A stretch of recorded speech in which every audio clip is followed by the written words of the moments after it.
Thank you so much. Senator Fischer.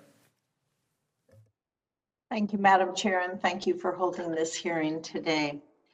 Mr. Vittori and Mr. Capozzi, I recently introduced the Amtrak Transparency Act. And this legislation's goal is to improve transparency within Amtrak's board of directors and increase opportunities for stakeholder input into Amtrak's decision-making processes. The legislation aims to build public trust and ensure that Amtrak's governance aligns with the highest standards of accountability, particularly given its reliance on taxpayer funding. If confirmed, how will you work to increase transparency and accountability by the Amtrak board? I'll go first. Thank you for that question. I'm familiar with the legislation, and I understand that compensation and awards are a very complex and personal issue. I also understand the need to retain highly performing employees, but I also understand the need for transparency, and I really support that. And I understand that Amtrak has already provided some information publicly. I'd like to see that actually a little bit more transparent so that it's more discoverable on its website. I support more transparency. That would be good. That would be good. We'd appreciate that. You know, earlier this year, Senator Cruz and I, we sent that letter to the chairman questioning how Amtrak gave $75 million in bonus payments, despite a $1.75 billion net loss. And Amtrak did announce that it would begin to publicly share the bonuses it awards to executives. Mr. Vittori and Ms. Clegg, if confirmed, would you commit to increased transparency regarding those bonuses and be able to not just provide the transparency on the amount, but why such bonuses were given and the amounts that they were? Thank you, Senator Fischer, for that question. Yes, to your questions, executive compensation, incentive compensation is nothing new, but as far as my experience, especially in the private sector, okay, the disclosure is very transparent, not only in the monetary amounts, but the methodology in which it's applied, and I see no reason why Amtrak wouldn't follow such a model. Thank you. Ms. Clegg? Thank you, Chairman Cantwell. Senator, I've always served on boards that have open meeting law requirements and have never had any problem with transparency in those situations.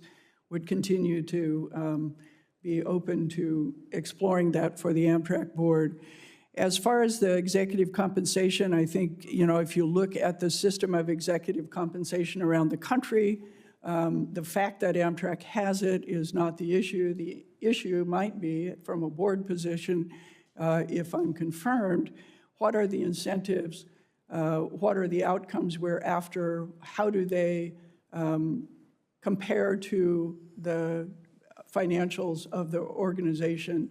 As a board member, I think it's fine to give executive compensation. It's what private sector does around this country, but making sure that you're doing it in a way that is both responsible and brings the outcomes that you need is the issue as far as I can see.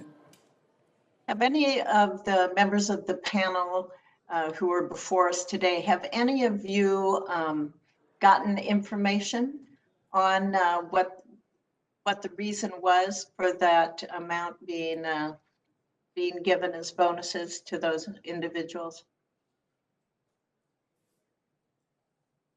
I can't see you, so if you could just go down the row and be able to answer that, please. Senator, this is Elaine Clegg, and no, I don't, but if I'm confirmed to the Amtrak board, I can assure you that I will know next time. Thank you.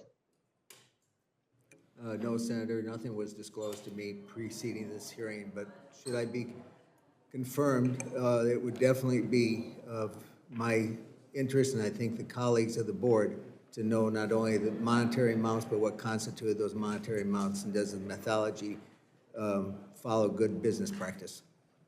Okay. Senator, no. Next. No, Senator, I haven't had any previous discussion. Okay, thank you. I know that the Amtrak Board of Directors, they do not conduct open meetings as other federally chartered entities do. And my legislation would expand the board meeting requirements to include representatives from state-sponsored and long-distance routes, as well as rail passenger groups that have a keen interest in Amtrak decisions. I would ask to all nominees, if confirmed, would you commit to working with stakeholders like state DOTs and rail groups so that they can have a seat at the table? I'll go first. This is David. I think public outreach is one way that Amtrak can improve its standing with all parts of the community, including the disability community. And in fact, the Infrastructure Investment and Jobs Act now requires that Amtrak board meet at least annually with representatives of Amtrak's employees, representatives of people with disabilities, and the general public to discuss financial performance and service results, and more meetings like that I think would be very helpful. Including our state DOTs and rail groups? Absolutely. Meeting with stakeholders is always important. Yes, Senator Fischer, I concur with that approach. I think the more communication you have with rail advocacy groups as well as with rail labor, and definitely the state DOTs would be beneficial to the overall network of Amtrak. Senator, I've always worked collaboratively. That's the way that I've learned I can get things done. Over the last 3 years, I've worked closely with many of those advocacy groups. I know them well. I would continue to communicate with them. I believe it's in Amtrak's best interest to create good relationships and good communication with all groups, including state DOTs and local commissions, as well as the advocacy groups. Thank you. Thank you all very much, and thank you, Madam Chair. Thank you, Senator. Senator Markey, are you ready to go? Okay. Senator Markey.